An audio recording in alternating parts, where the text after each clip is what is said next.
Hello students, welcome to your channel that is JD Digital Learning. Friends, in this video we are going to learn question paper pattern and its model answers. दोस्तों, standard 12th board exam Maharashtra board 2023 की English का question paper कैसे solve करने का ये हम इस video में देखने वाले हैं। इसके पहले आप मेरे चैनल पे नए हो तो चैनल को सब्सक्राइब कीजिएगा। On the question paper front page, there are some instructions. Each activity has to be answered in complete sentence. Means हर एक एक्टिविटी जो है वो complete sentence में सॉल्व करना चाहिए. One word answer will not be given complete credit. एक शब्द में कोई जवाब ना लिखे. और web diagram, flow charts, tables etcetera are to be presented exactly as they are with answers. Means जैसे क्वेश्चन पेपर में रहेगा वैसा आंसर शीट में लिखना चाहिए. In point two above just words without the presentation of the activity format design will not be given credit. मतलब जैसा flow chart रहेगा, टेबल रहेगा, उसी हिसाब से आंसर शीट में लिखना चाहिए, नहीं तो पूरे मार्क्स नहीं मिलेंगे. Multiple answers to the same activity will be treated as wrong answer. Means एक एक्टिविटी का समझो 4 ऑप्शन रहेगा, उसमें एक ही ऑप्शन करेक्ट रहेगा और 2-3 लिख दिया तो आपको मार्क्स नहीं मिलेंगे. Maintain the sequence of the sections, question number, activities throughout the activity sheet. Now let us see section 1 prose. Reading for comprehension, language study, summary and mind mapping. एक question number 1 जो रहता है वो 16 mark के लिए रहता है. Question number 1A 12 और 1B 4 marks non textual grammar रहता है.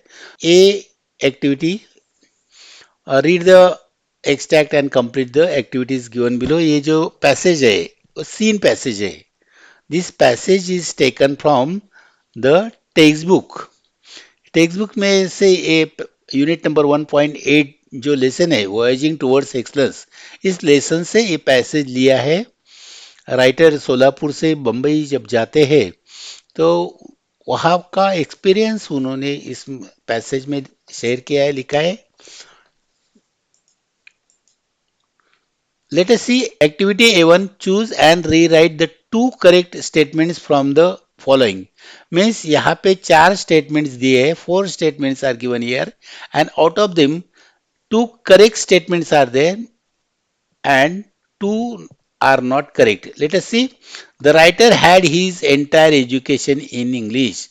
इस पैसेज में दिया है कि राइटर का एंटायर एजुकेशन इंग्लिश में हुआ है क्या? नहीं, वो writer was from Solapur, so he had his education in Marathi.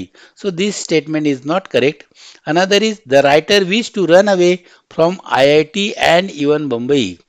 This is the correct sentence, correct option. C, the senior guy was cooperative and he encouraged the writer. This is not correct.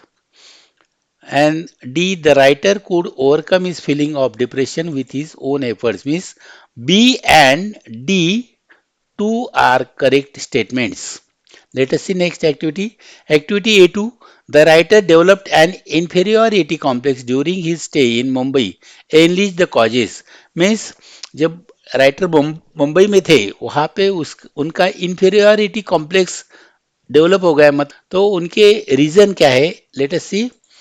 Very weak vocabulary, उनकी vocabulary बहुत week थी इसीलिए inferiority complex बढ़ गया. Second is terrible pronunciation. Third is spoken English was pathetic.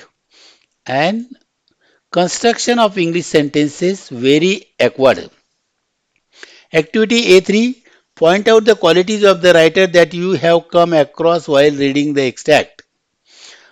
जो passage में जो writer की क्वालिटीज बताई है, मतलब निगेटिव क्वालिटीज और पॉजिटिव क्वालिटीज. पहले देखेंगे negative qualities. First, inferiority complex एक नेगेटिव क्वालिटी है. Another depression. And positive qualities determined and optimistic. Let us see next activity.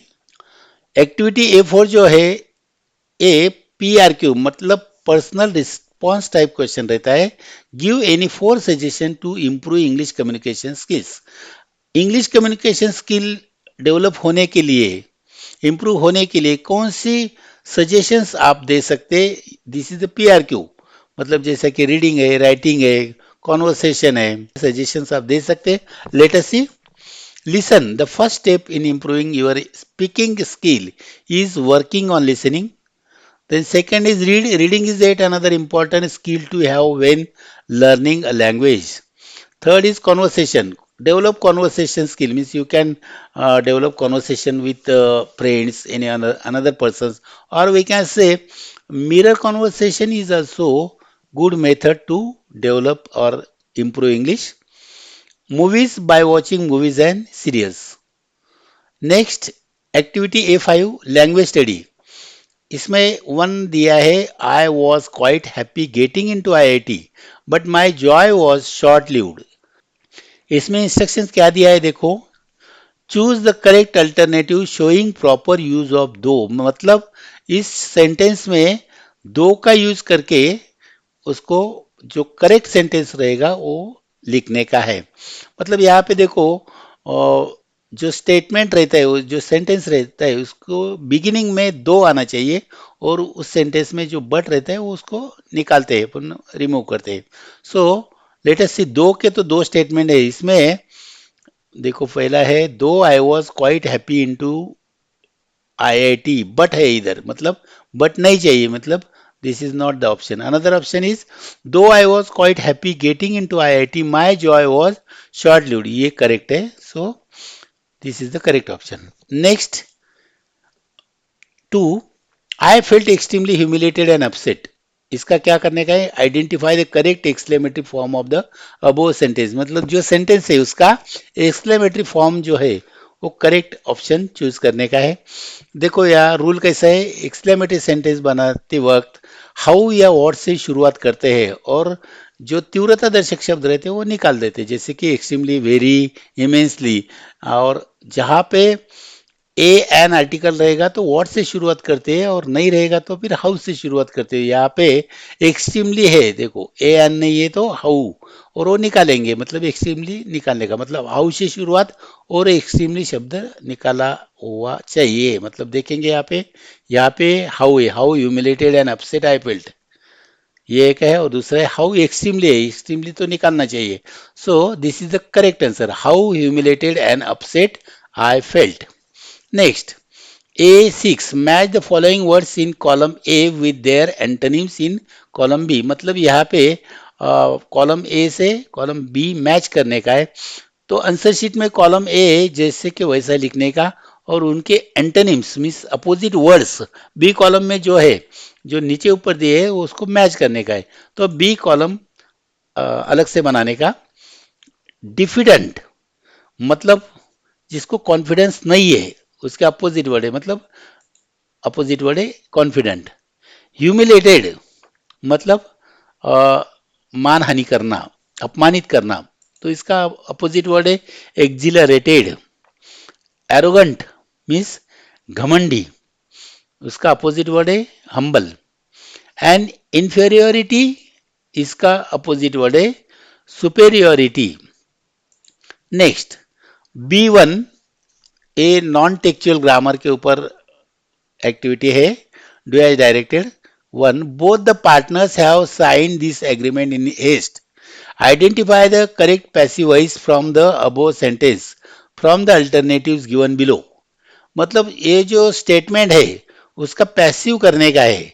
Both the partners have sign, देखो पैसिव का रूल क्या है, जो ऑब्जेक्ट रहेगा वो सब्जेक्ट की जगह आएगा, मतलब दिस एग्रीमेंट या सब्जेक्ट की जगह आएगा। मतलब चारों स्टेटमेंट में दिस एग्रीमेंट तो है, लेकिन ये टेंस जो है, सेंटेंस का जो टेंस है परफेक्ट प्रेजेंट टेंस, तो इसका पैसिव करते वक्त have as been plus PP, मतलब पास्ट पार्टिसिपल, ऐसा स्ट्रक्चर होना चाहिए। मतलब दिस एग्रीमेंट, और हैव या हैज, सिंगल है तो has, this agreement has been signed in haste by both the partners.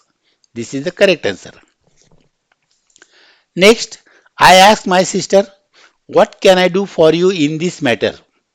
Means this sentence is given in direct speech and we have to change in indirect speech. Indirect करते वक्त क्या करेंगे? I ask my sister. Reporting verb का subject I है और reported speech में भी subject I है, मतलब सब्जेक्ट एक ही है. आई आस्क माई सिस्टर. व्हाट जो रहेगा वो यहाँ पे क्वेश्चन के जगह पे नहीं रहेगा, और तो सिर्फ कनेक्टिव वर्ड रहेगा. I ask my sister what. Can I में इंटरचेंज करेंगे, आई कैन का मतलब इनडायरेक्ट करेंगे.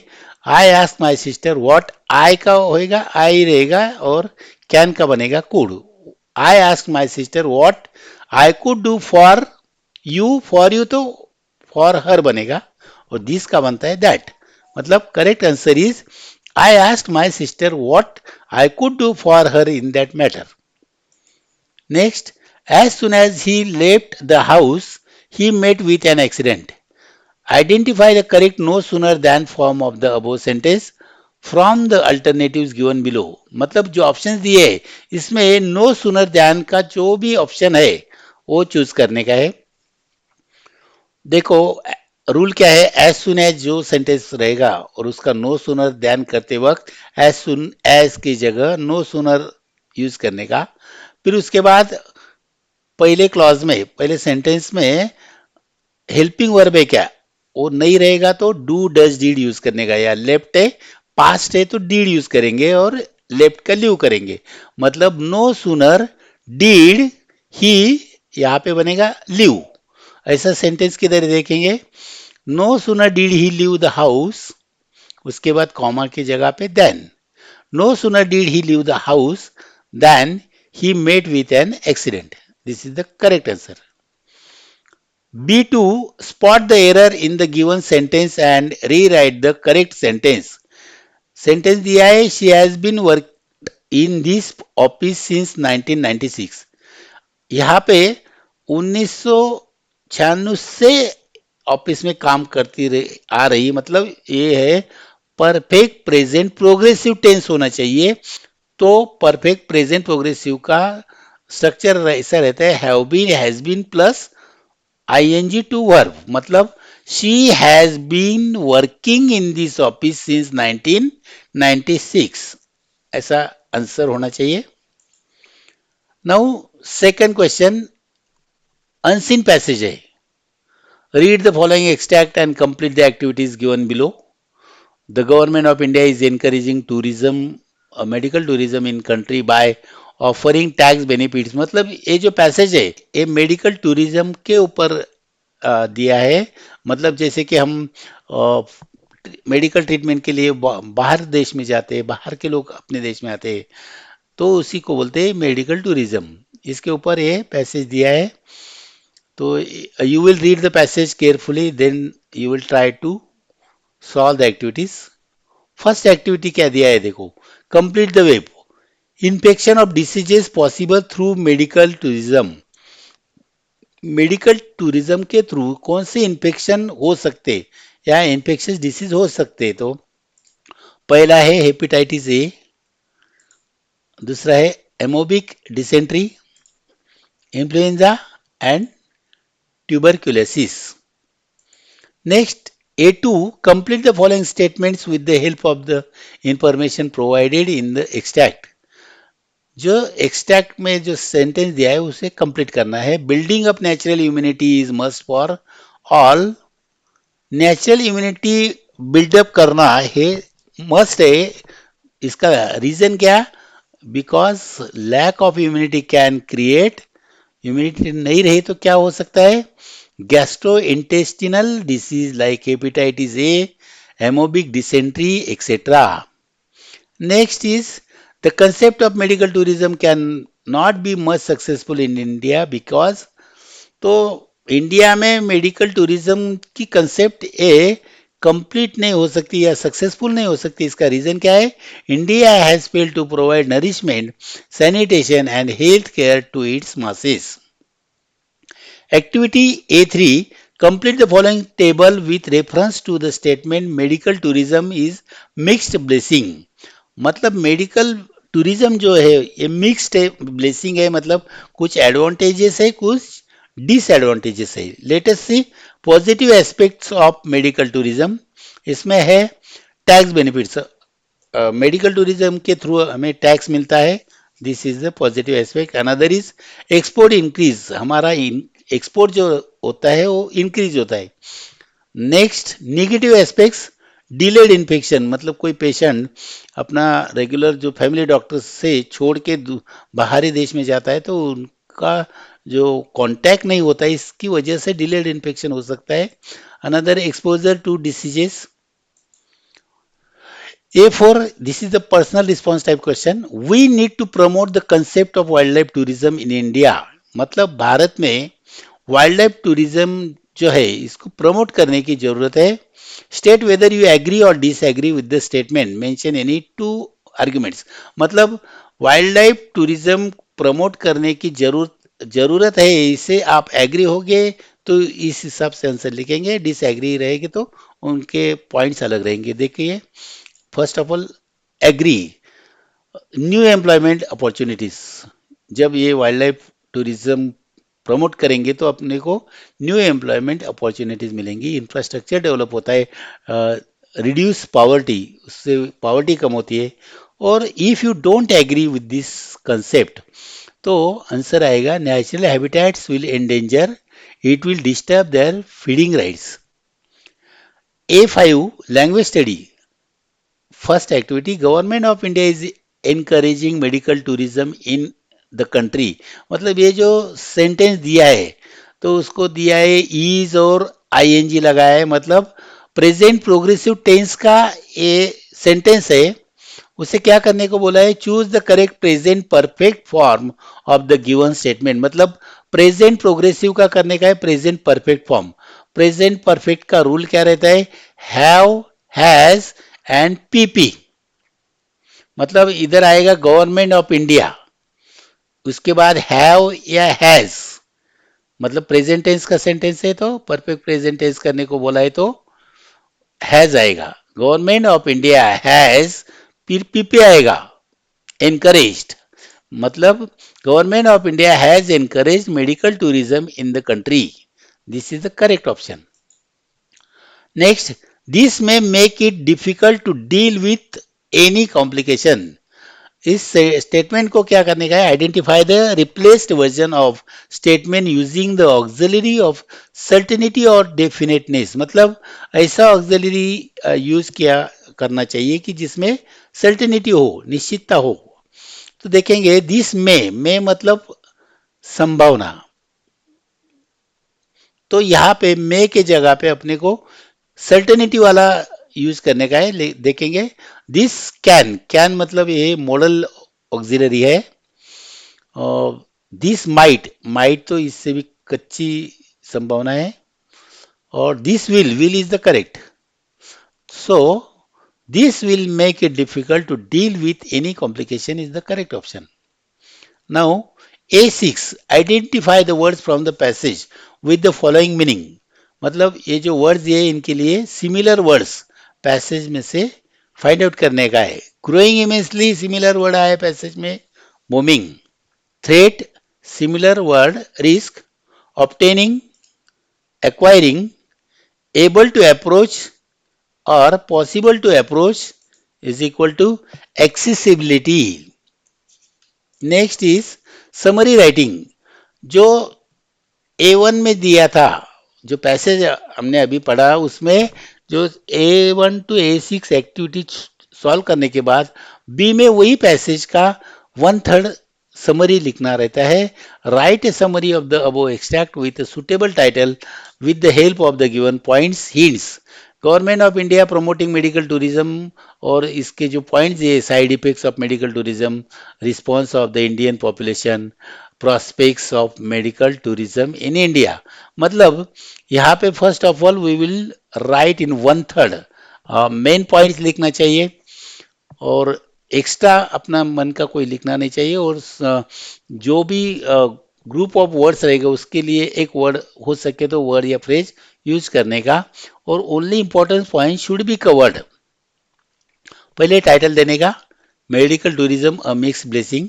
उसके बाद वन थर्ड पैसेज इस तरह से हम लिख सकते हैं, the Indian government promotes medical, मतलब मेन मेन पॉइंट्स इसमें आने चाहिए। So in this way you can solve summary writing question. Next is mind mapping.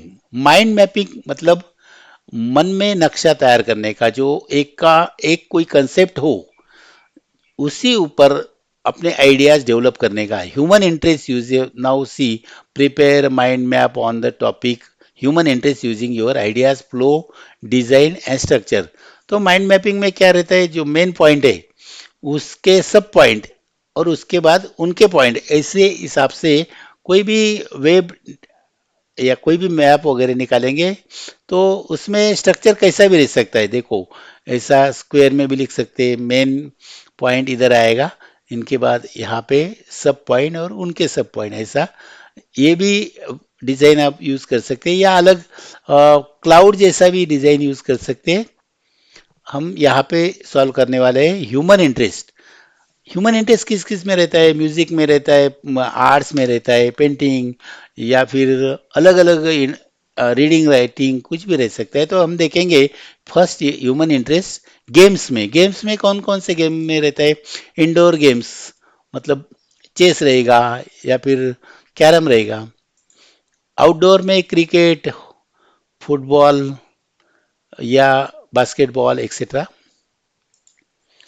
Outing, outing में इवनिंग वॉक हो सकता है, वन डे पिकनिक या फिर लॉन्ग टूर। और ह्यूमन इंटरेस्ट रहेगा सोशल वर्क। सोशल वर्क में फ्रेंड्स के लिए हम सोशल वर्क करते हैं, या रिलेटिव्स के लिए करते हैं, या तो फिर विलेजेस के लिए हम सोशल वर्क करते हैं, नहीं तो फिर लास्ट में आएगा country.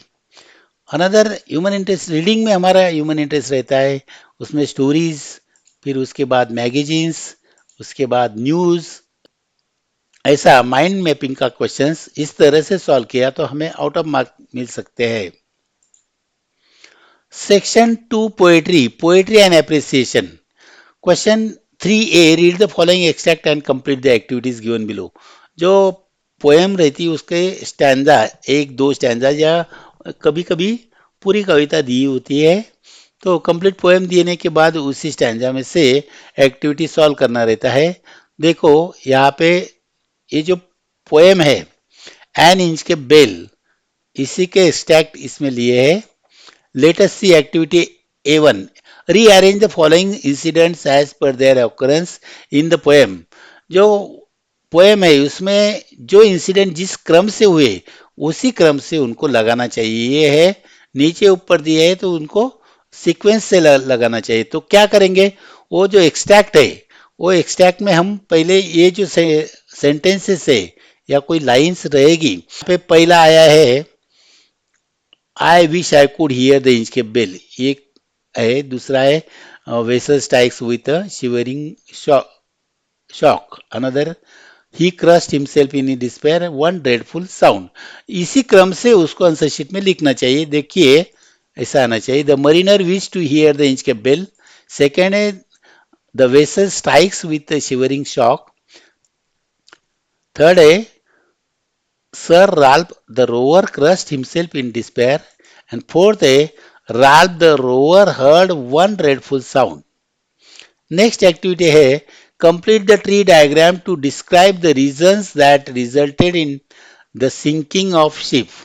Reasons for sinking of the ship. इसमें जो जहाज डूबा तो उसके रीजंस क्या थे। एक है the ship strikes to rock. Another is no sound of Inchcape bell, Inchcape bell का कोई आवाज आया नहीं। हाई टाइड्स और the ship lost its way. इस तरह से हम डायग्राम कंप्लीट करेंगे।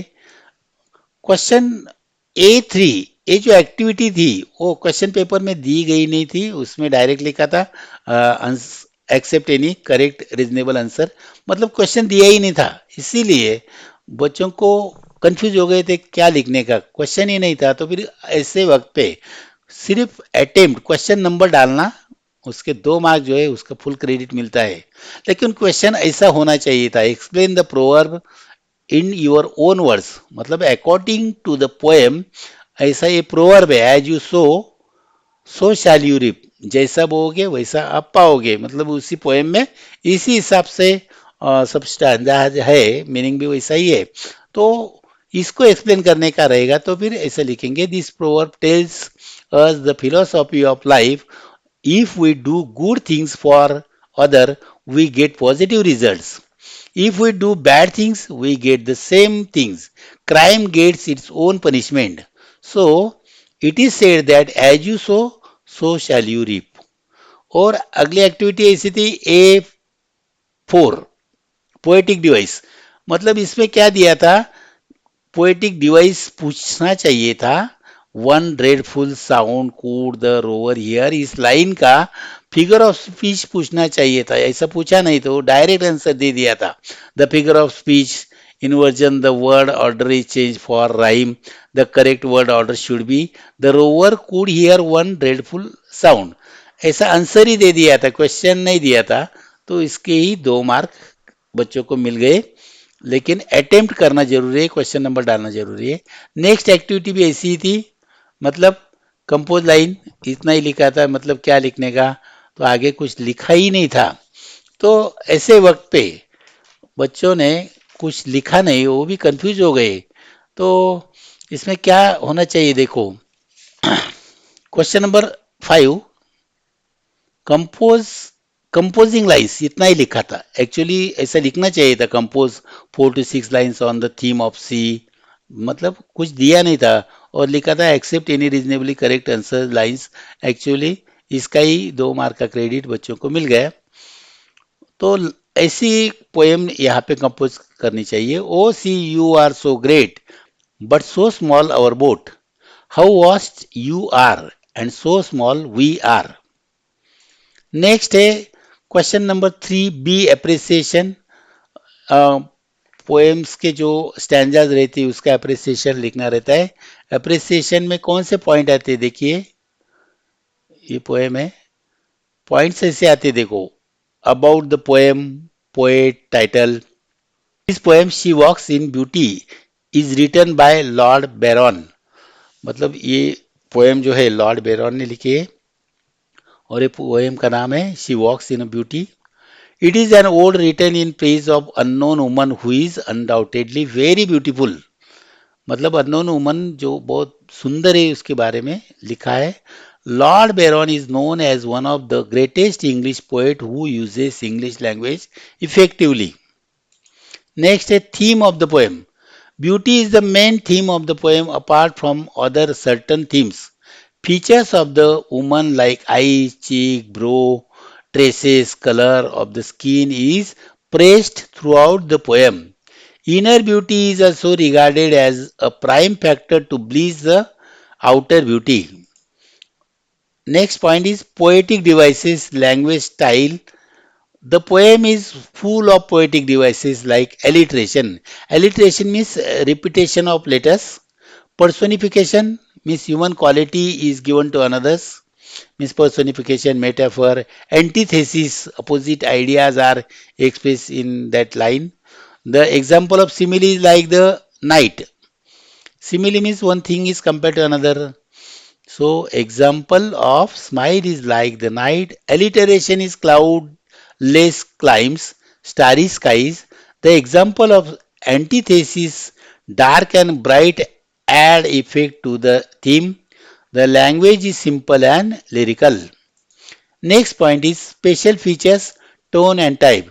The tone of the poem is simple and lucid, dedicated to all poetic features. This ode, means type of poem, is dedicated to an unnamed woman expressing the features of her beauty. Actually, the concerned woman is unknown, but her beauty is greatly glorified. Next point is my opinion of the poem message. The poet gives a vital message insisting that inner beauty is more important than outward appearance. Inner beauty is divine as external beauty is transient.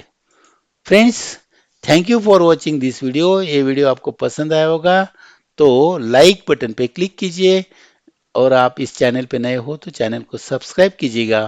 and share this video with your friends and press the bell icon for further video notifications. Thank you.